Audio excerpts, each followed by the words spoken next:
lot of this isn't going to make sense to you, and I'm sorry about that. I'm just gonna start at the beginning, with the house.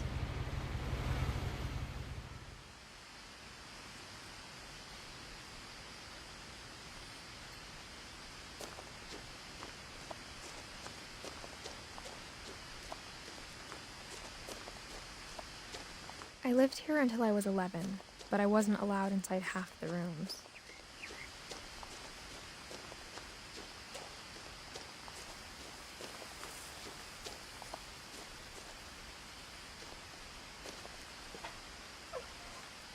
Inside the mailbox were bills from 7 years ago, marked urgent, open immediately.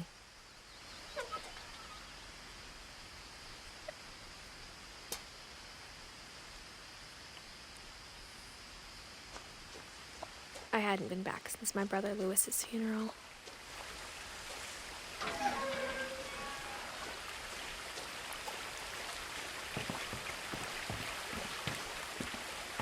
In her will, my mother left me a key, but didn't tell me what it unlocked.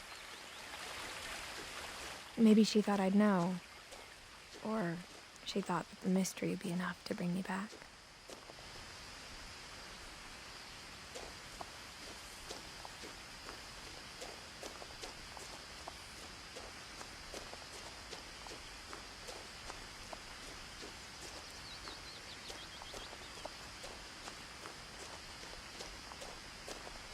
No one had driven this way in a long time, but I saw a few hoof prints.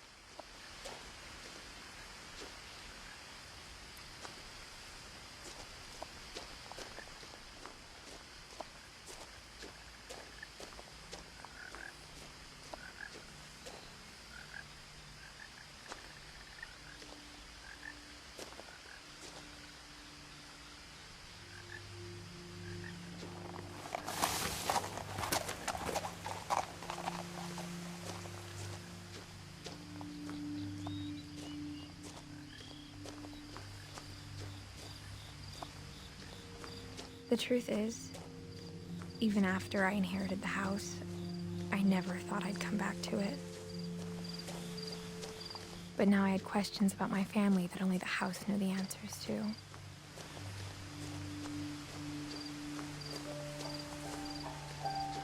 The house was exactly like I remembered it, the way I'd been dreaming about it.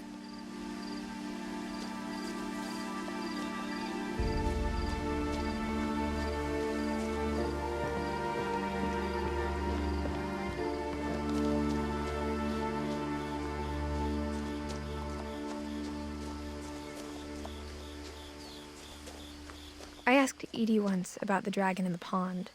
She said it had killed her husband.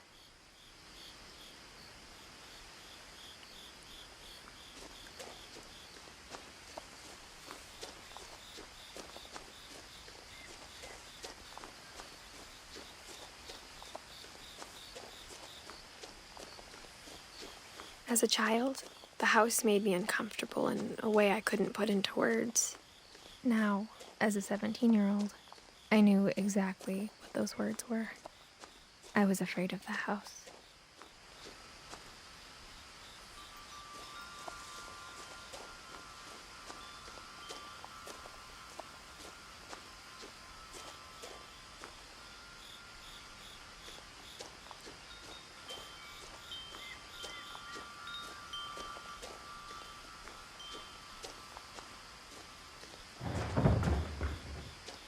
I heard something moving around in the garage.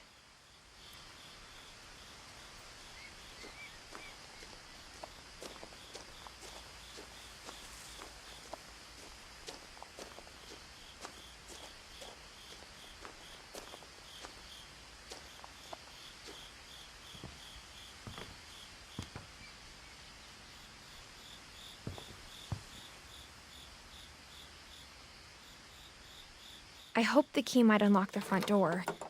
It didn't.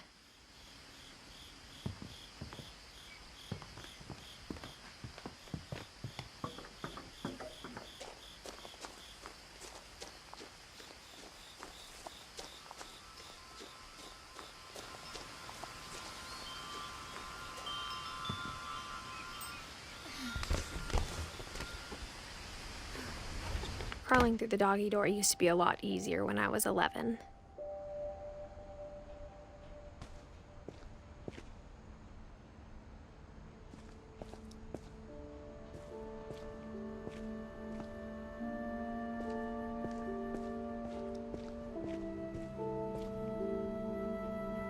The power had been turned off the night we left.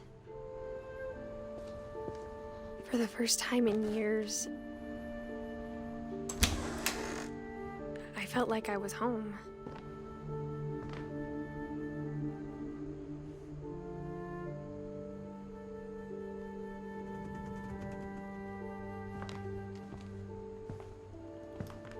But instead of a family, there were just memories of one.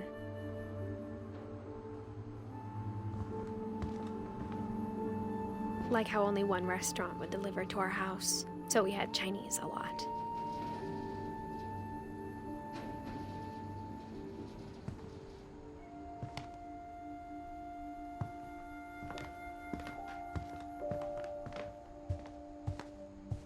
The table was still a wreck from the night we left.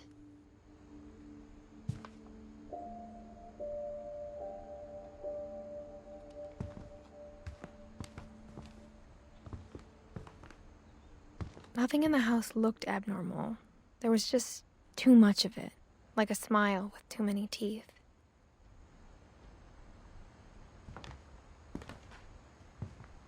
Even the fireplace had a story.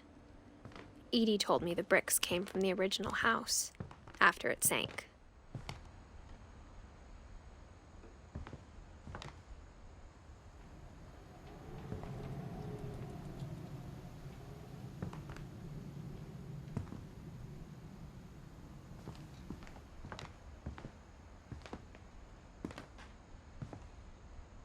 Mom always told me to stay out of the basement, so I wasn't too surprised when the key didn't fit.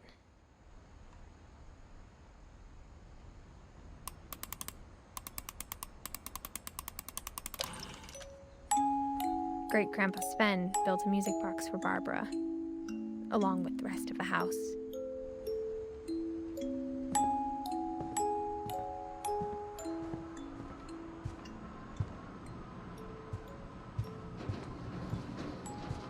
After Louis started working at the cannery, we all got pretty sick of salmon. Except our cat, Molly.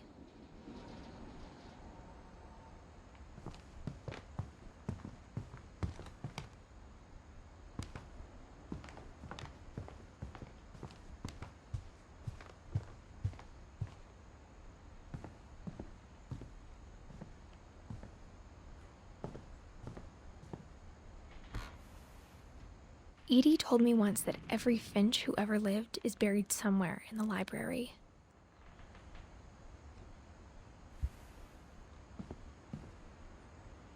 A lot of things got left behind in the whirlwind of that last night.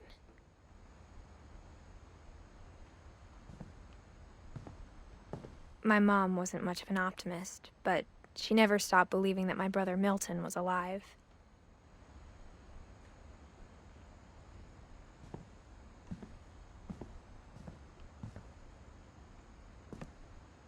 After Milton disappeared, Mom sealed up all the bedrooms.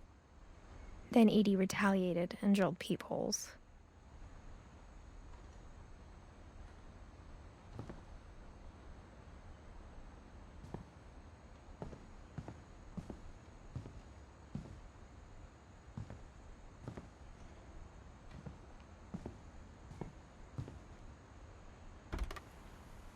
As a kid, I just assumed every house had peepholes and sealed rooms you weren't allowed inside of.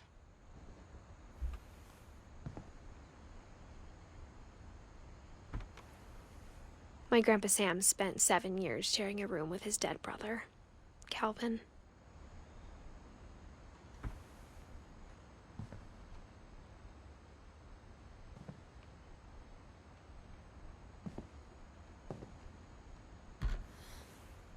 The last time I was in Edith Sr.'s room, I was 10 and she was painting my portrait.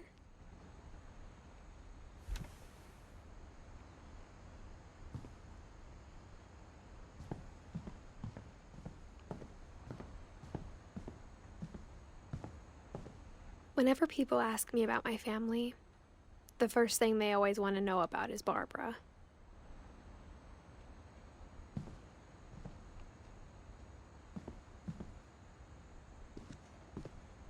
Mom must have locked the third-floor stairs on the night we left.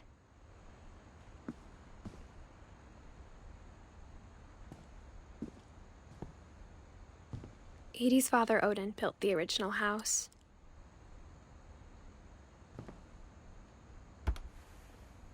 Barbara was a child star for 2 years, until America grew out of it.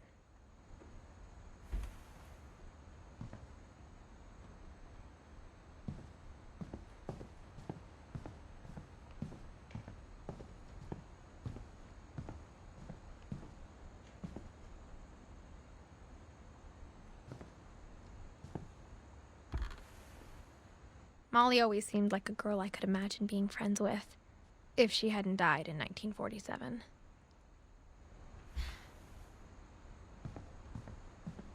I spent a lot of time playing in Great Uncle Walter's room.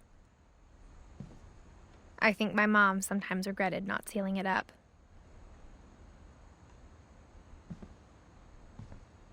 Lewis told me there were secret passages, but I never believed him.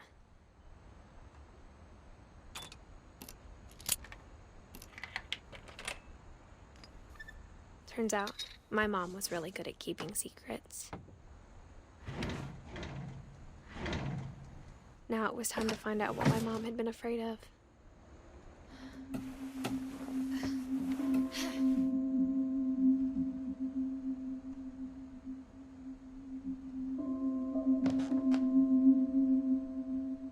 From the paintings on the wall, it was clear my brother Milton had been here before me.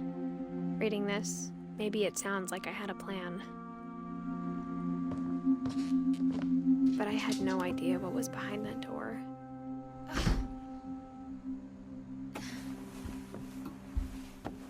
Just like I had no idea where all this was gonna lead.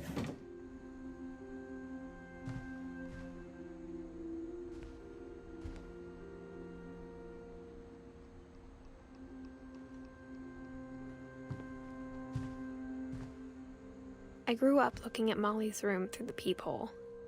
Being inside for the first time, I felt like I'd stepped behind a painting.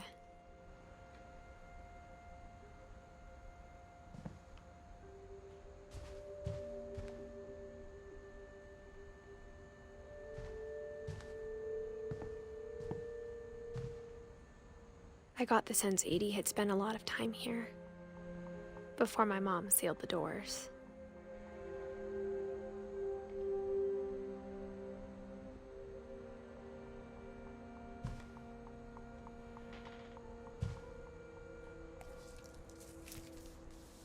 December 13th, 1947.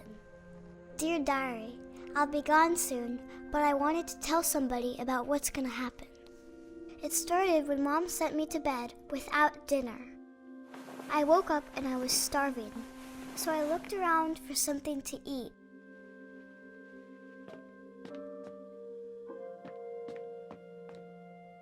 My Halloween candy was all gone.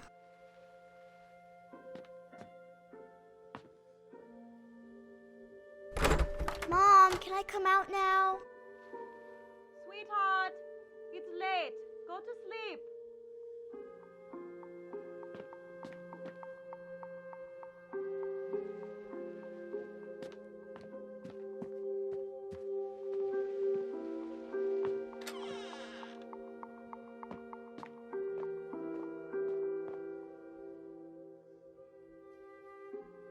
I ate a lot of things that night.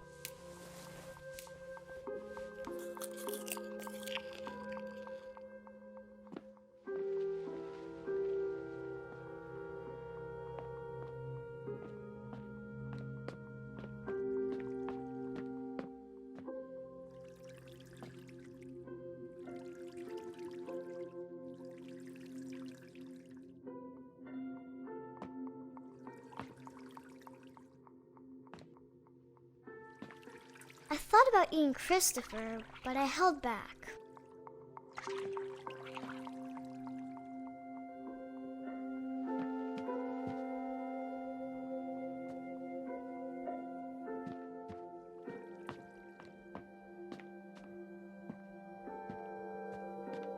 The gerbil food was dry, but I didn't mind it.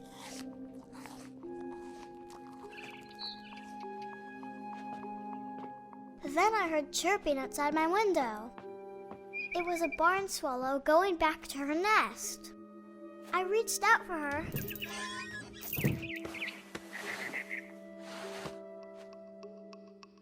And suddenly, I was a cat. I tried to be quiet, but the bird was really scared.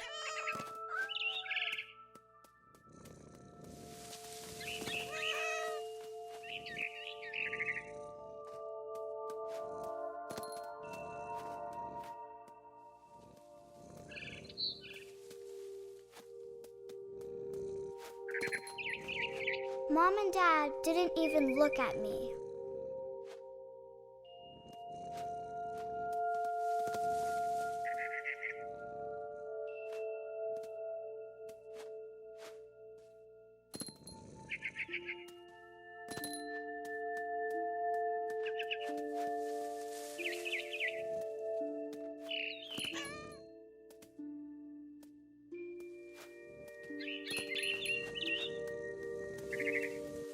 I jumped and I almost got her.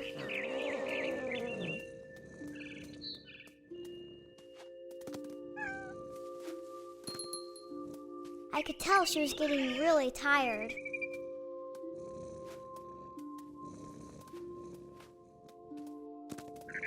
Now I was up in the big tree. I promised Dad I wouldn't climb it anymore. All I cared about was eating that mama bird.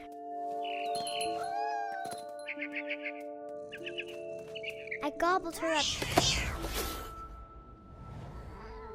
And suddenly, I was an owl. First, all I heard was the wind. Then I heard little teeth nibbling in the grass.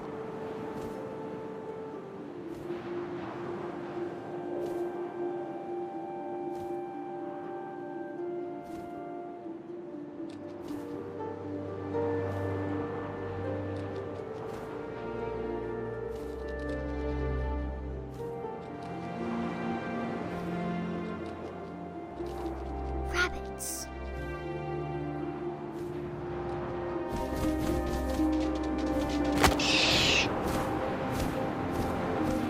I imagined his face looking up and seeing mine through my talons. I swallowed him up, and I didn't chew one bit. Then I flew off to find something bigger.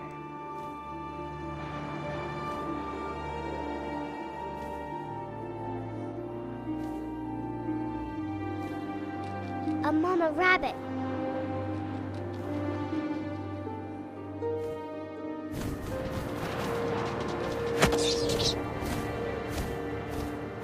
She was almost too big to carry. I started choking, but I couldn't stop eating. And suddenly, I was a shark.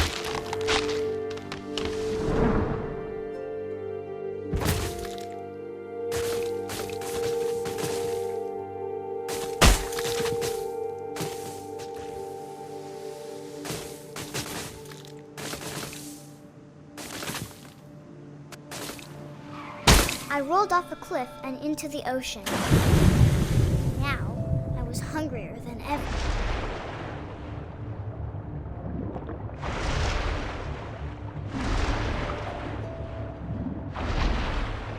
I wanted fat, juicy seals. I tore off her flipper, and it tasted really good.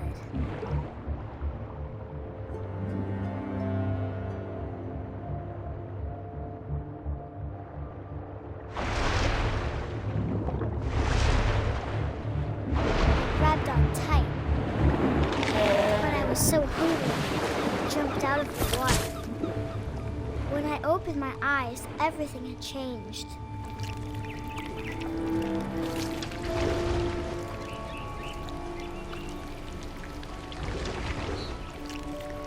Now I was a monster, and I smelled people everywhere.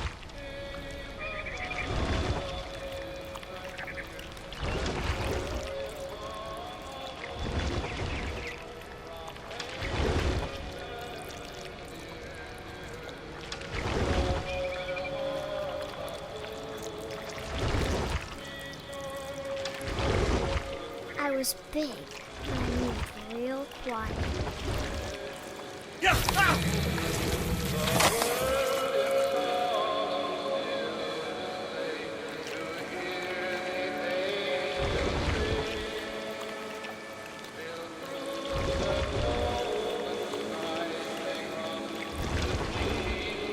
I wanted to stop, but also I didn't.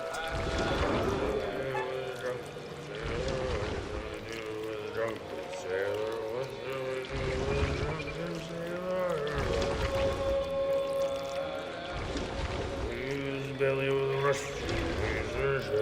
Belly with a rush.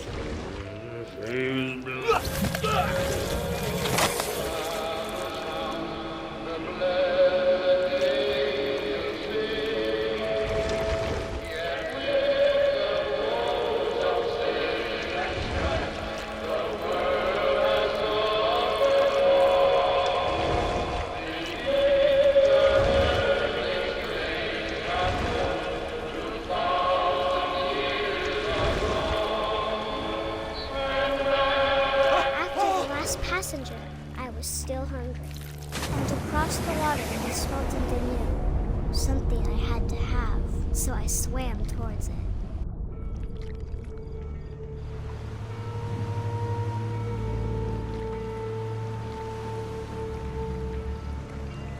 I slithered onto the sand, and the good smell went into an old pipe.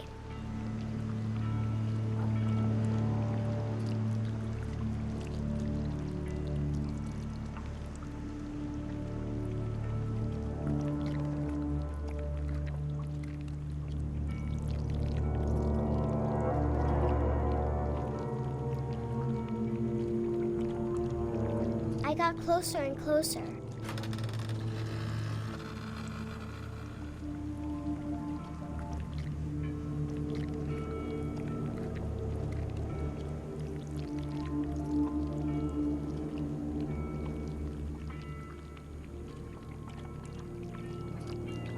All of my stomach started growling.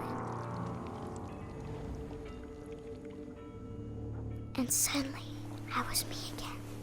I held my breath for a long time, but I couldn't hear anything. I think it's waiting for me to fall asleep. But it's not going to wait much longer. It needs to feed, and we both know I will be delicious.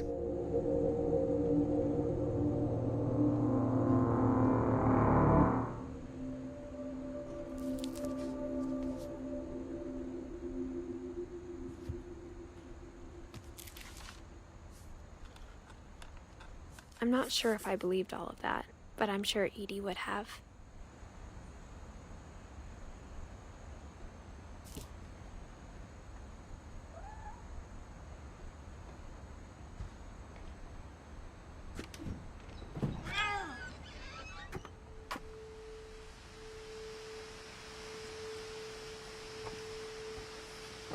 This will be obvious later, but my mom never told me any of these stories.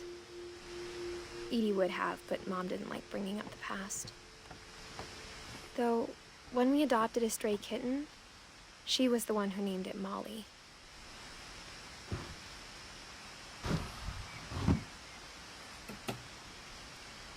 I spent a lot of time in Great-Grandma Edie's room.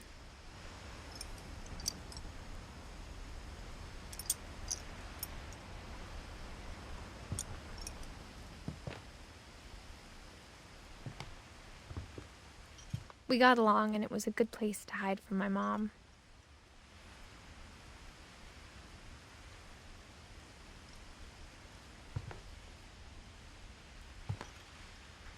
Louis died a week before we left, but Edie had already started to memorialize him.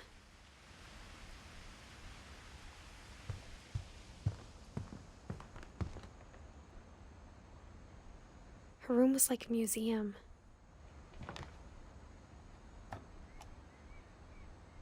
For 500 years, the Finches have been famous throughout Norway for their fortune and misfortune.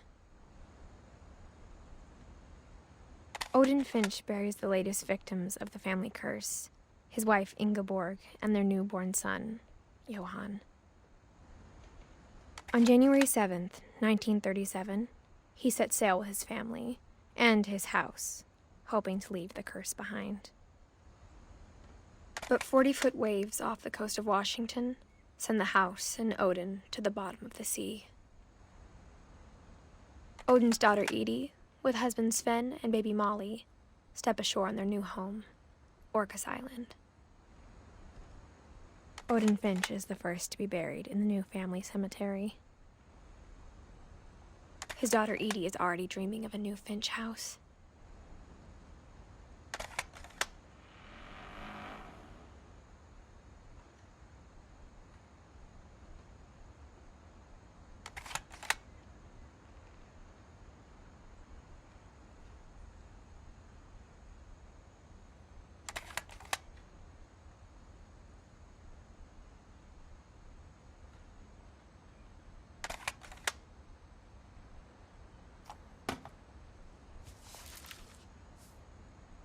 Whatever's wrong with this family, it goes back a long ways.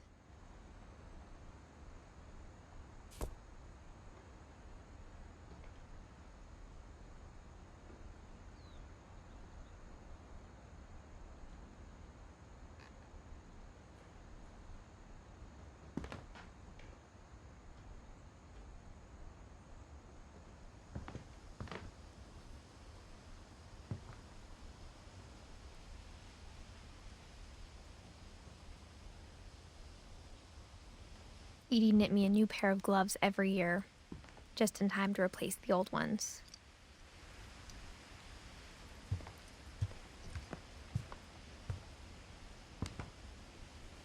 One summer, they evacuated the island, but Edie refused to go. For a few weeks, she was a celebrity.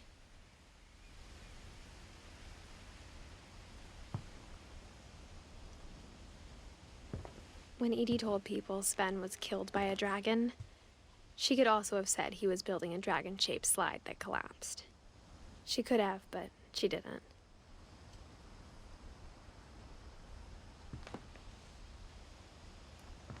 Even in her 90s, sometimes Edie seemed a lot younger than my mother.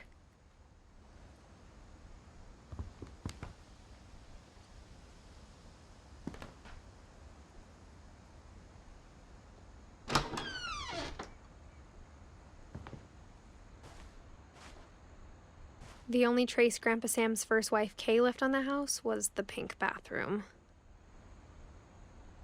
It was a pretty big trace.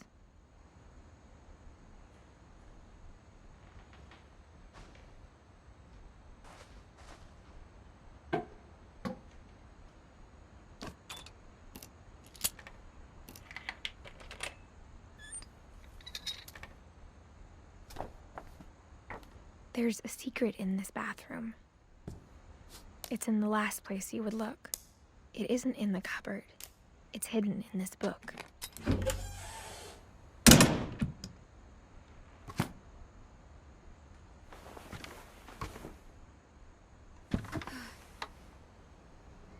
Sven gave Sam an old camera he'd refurbished. He never put it down.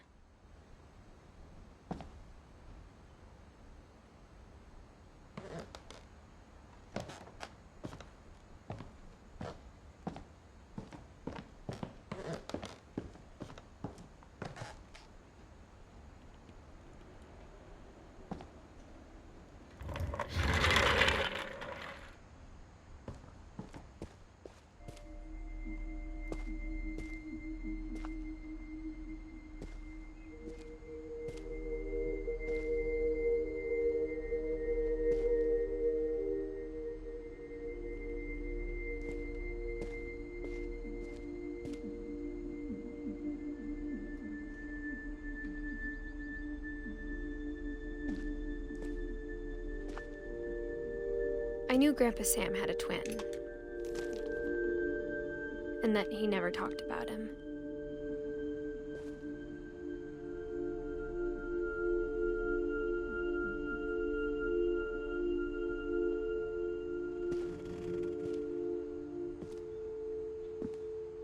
I guess my grandpa didn't like history any more than my mom did.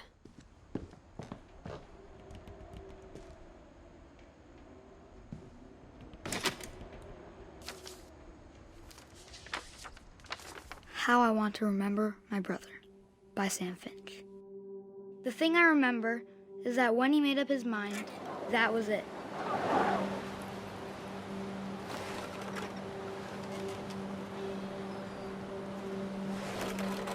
My brother said he'd die before he ate another mushroom, and he did. At Barbara's funeral, we swore we'd never be afraid again, and he wasn't. I think Calvin always wanted to fly. Sam, Calvin, dinner's ready. Coming. But that day, he finally made up his mind to do it.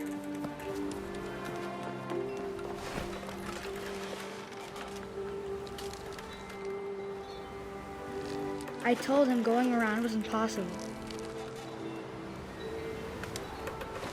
Maybe if I hadn't said that,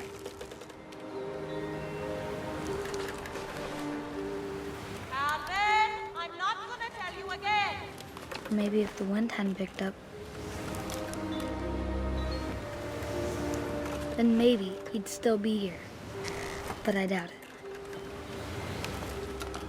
I think he'd already made up his mind. That's what I want to remember about my brother.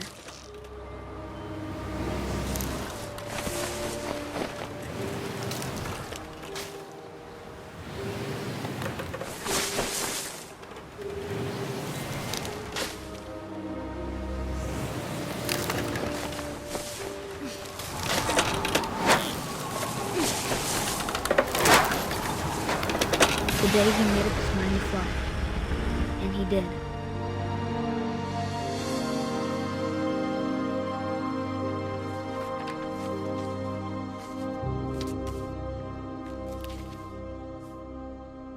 Calvin's story felt strangely familiar. When I was younger, I remember trying to do the exact same thing.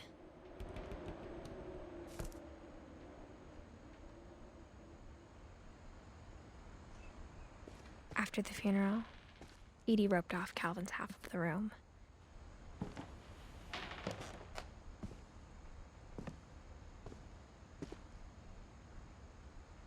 Mom said Grandpa Sam enlisted at 18 and never set foot in the room again.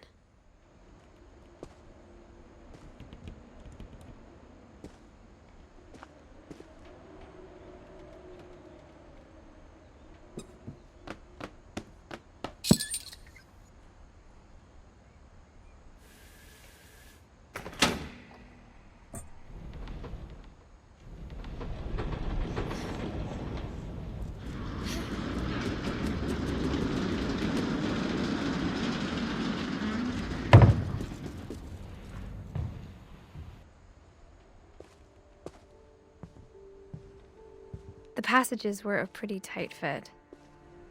They'd obviously been built for smaller hands and bellies.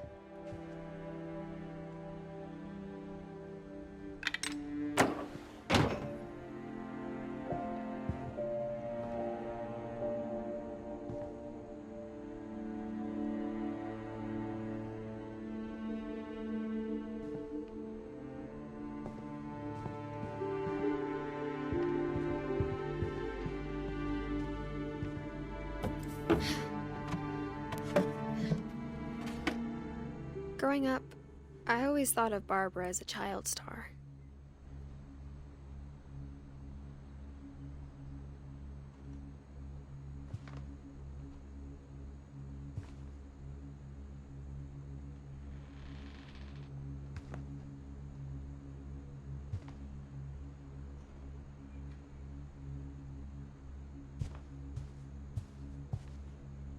I never thought about how hard it must have been for her afterwards.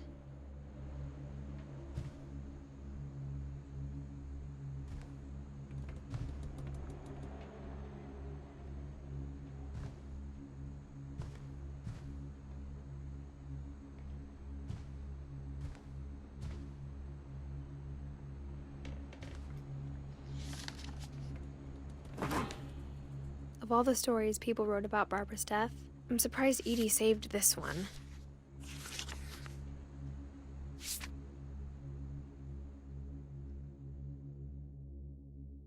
Old Jack here with another ghastly tale inspired by America's most unfortunate family. I'm calling it The Surprise Ending of Barbara Finch. As a child star, Barbara was famous for her scream. Now at 16, she was all washed up. A has-been. But in a lucky break, she'd been asked to perform her signature scream at a local convention for monster movie fans. It was just the boost her career needed. Unfortunately, her scream hadn't aged well. Getting better. I think you just need the right motivation. Her biggest fan and current boyfriend, Rick, was about to demonstrate when... Now that was a great scream. It was Barbara's father, Sven. He'd slipped into a table saw and had to be rushed to the emergency room. So Barbara got stuck babysitting her youngest brother, Walter. Her convention comeback was cancelled. Okay, I'm hearing frustration, but I'm not hearing terror. What if I tried... A gang of hoodlums in Halloween masks have been terrorizing Orcas Island tonight. Police are urging residents to...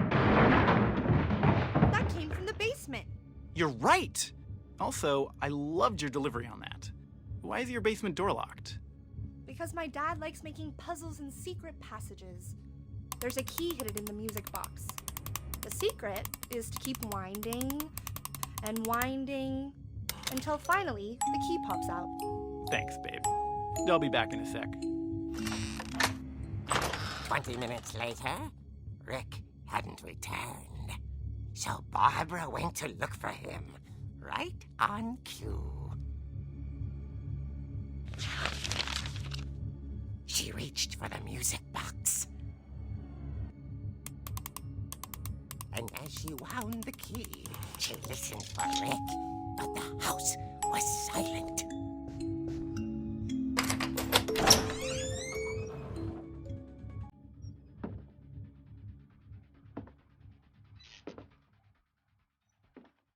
She found Rick's crutch and imagined the worst.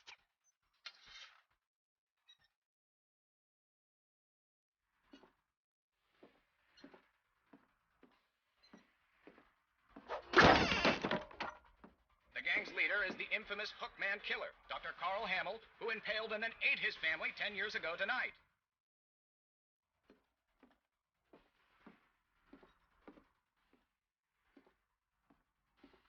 The old fridge rattled and grew still.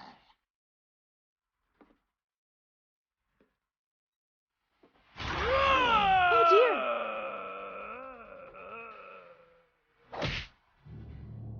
Oh! Rick? Barb, relax. I was just trying to scare you to help you find your scream. Well, I'm not scared, Rick. I'm furious. Then act furious. All I'm getting from you now is that you're hurt and confused and you're... She threw him out, but she kept a little something to remember him by. Barb, have you seen my other crutch? And she was still holding it when she fell asleep watching the late picture show. Hours later... Barbara! Walter, what's going on up there? Ah! Okay, I'm coming up, but if this is a trick, you're dead, Walter.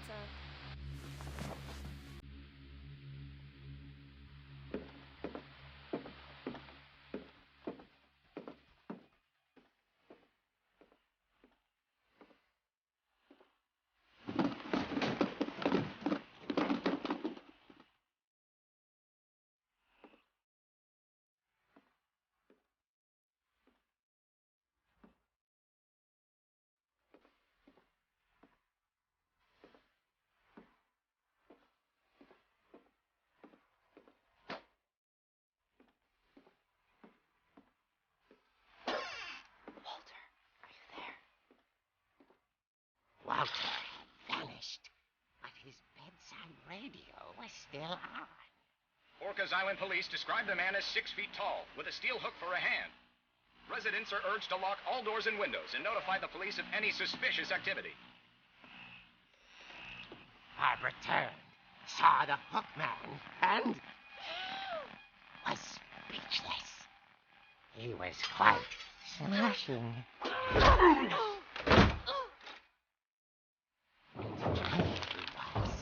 He couldn't get enough of Barbara. Okay, Barbara, there's gotta be another way out of here.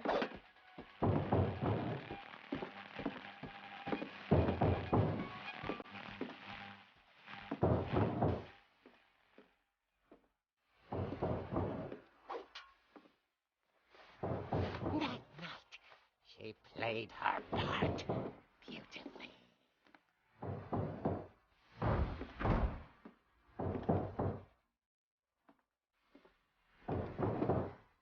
Molly's door hadn't been opened in years.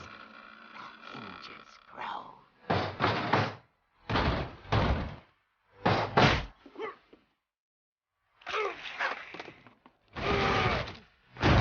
He wasn't moving, but she sensed the story might not be over yet.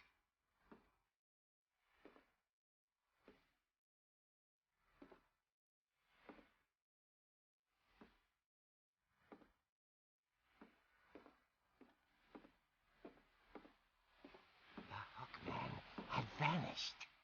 She listened for his breathing, but all she heard was...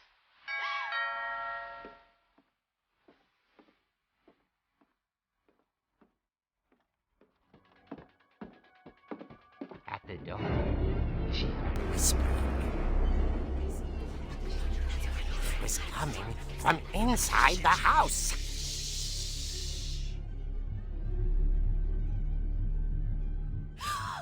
Oh dear. The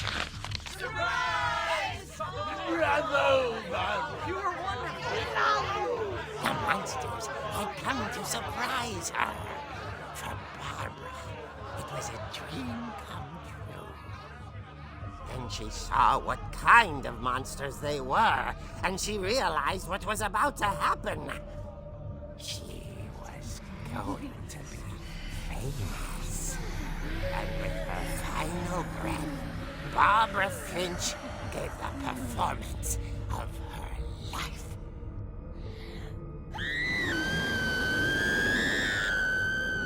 I wasn't there myself, but I hear Barbara was magnificent. Poor girl. She had a taste for stardom. But unfortunately, so did her fans. Of course, the police blamed it all on poor Rick, who disappeared the same night. And little Walter? Hiding under his bed the whole time. He took it all pretty hard, but that's another story. As for Barbara, tucked inside the music box is all they ever found of her. Her ear. Now that's what I call a real eerie tale.